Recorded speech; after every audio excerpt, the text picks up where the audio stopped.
हे दोस्तों, स्वागत करता हूं आज के इस वीडियो में। मैं गोलू और आप देख रहे हैं वरदान आर्ट्स क्लास। आज के इस वीडियो में हम जानेंगे अगर 1773 में रेगुलेटिंग एक्ट न आता तो भारत की प्रशासन व्यवस्था कैसी होती। आज मैं आपको बताऊंगा ये कानून भारत के सुधार के लिए आया था या फिर कंपनियों को बचाने के लिए। चार्टर और अधिनियम में क्या अंतर है, पूरी जानकारी इस वीडियो में आपको मिल जाएगी। बस वीडियो में अंत तक बने रहना है। चलिए शुरू करते हैं आज के इस वीडियो को।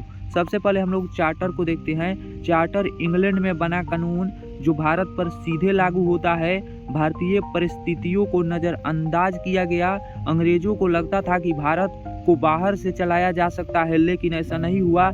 1857 के बाद उनकी यह मेंटेलिटी खत्म हो गई और उनकी खूब पिटाई हुई। तब समझ में आया कि अधिनियम को यहाँ पे लागू करना होगा और भारत में 1857 के बाद जो मतलब कि कानून बना उसे अधिनियम कहा गया, एक्ट बोलते हैं जिसे।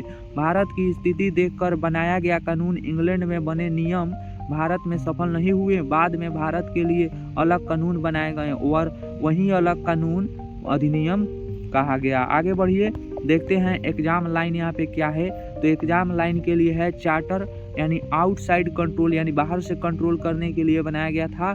और अधिनियम सिचुएशन बेस्ड कंट्रोल, यानी कि जैसा माहौल रहेगा, सिचुएशन रहेगा, वैसे ही मतलब कि नियम कानून लागू होंगे, न कि दूसरा कोई और। ठीक है, चार्टर यहाँ पे फेल होता है और अधिनियम पास। ईस्ट इंडिया कंपनी और ब्रिटिश राजा, जिसमें ब्रिटिश राजा कंपनी में अप्रत्यक्ष आर्थिक हित रखते थे। कंपनी को व्यापार और क्षेत्र कब्जा करने की खुली छूट मिली हुई थी। राजा को कंपनी से बड़ा मुनाफा मिलता था।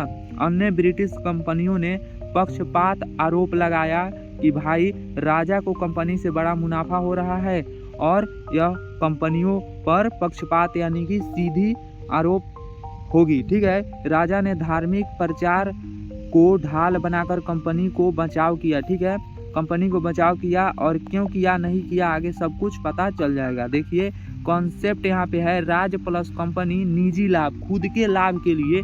उस समय की जो राजा थी ना, खूब कमाई किया करती थी। ठीक है, खूब कमाई किया करती थी और इसी का फायदा अंग्रेज उठाए।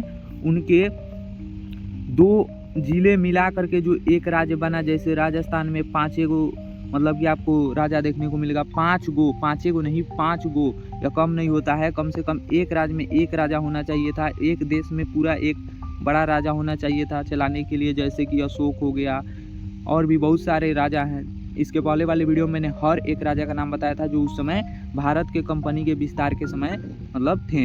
कंपनी ने मद्रास, बम्बई और बंगाल में अपनी पकड़ बनाई।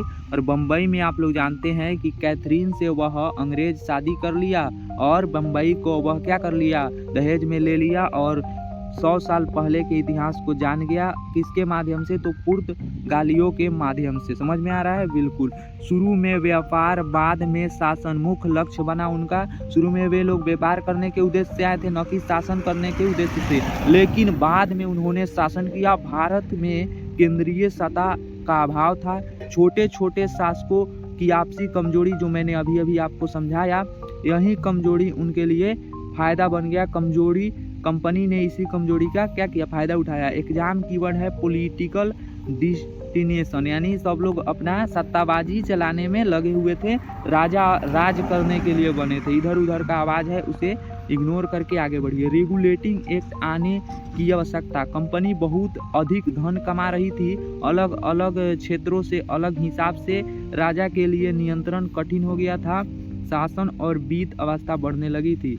अब जानेंगे कि यह नीड जरूरी क्यों है। तो सिटीलाइजेशन कंट्रोल, यानी कि वहाँ के आसपास के जितने भी वर्कर थे वह उसमें कैसे काम करते थे और वहाँ से कम दाम में कच्चे माल को बाहर ले जाके कैसे महंगे दाम में उसे यहीं पर बेच दिया जाता था। यह पिछले वीडियो में मैं समझा दिया हूँ, आप लोग उसे देख सकते हैं, यहाँ पे थंबनेल शो हो रहा होगा। ठीक है, रेगुलेटिंग एक्ट के मुख्य प्रावधान। बम्बई और मद्रास को बंगाल के अधीन किया गया। बंगाल को प्रशासनिक केंद्र बनाया गया। उस समय बंगाल में मतलब प्रशासन व्यवस्था टाइट थी। सभी रिपोर्ट सीधे राजा तक जाने लगी।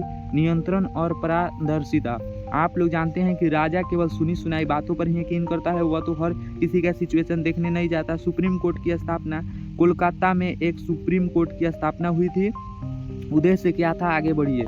उद्देश्य समझ लीजिए, यहाँ पे उद्देश्य था कि कंपनी कर्मचारियों पर नियंत्रण बनाए रखेगी और आंतरिक विवादों का निपटारा करेगी, मतलब जो भी अंदर विवाद चल रहा है उसे निपटारा करेगी। नियम और अनुशासन बनाए रखना। पहले के लोग थे कि 365 दिन में 1 से 150 दिन ही अच्छे से काम करते थे, बाकी दिन एंजॉय पार्टी वगैरह करते थे। लेकिन जब कंपनी वगैरह आ गई तो समय का बहुत महत्व होने लगा और लोग स्ट्रेस लेकर के बहुत सारा मतलब काम एक ही समय में करना मतलब शुरू कर दिए।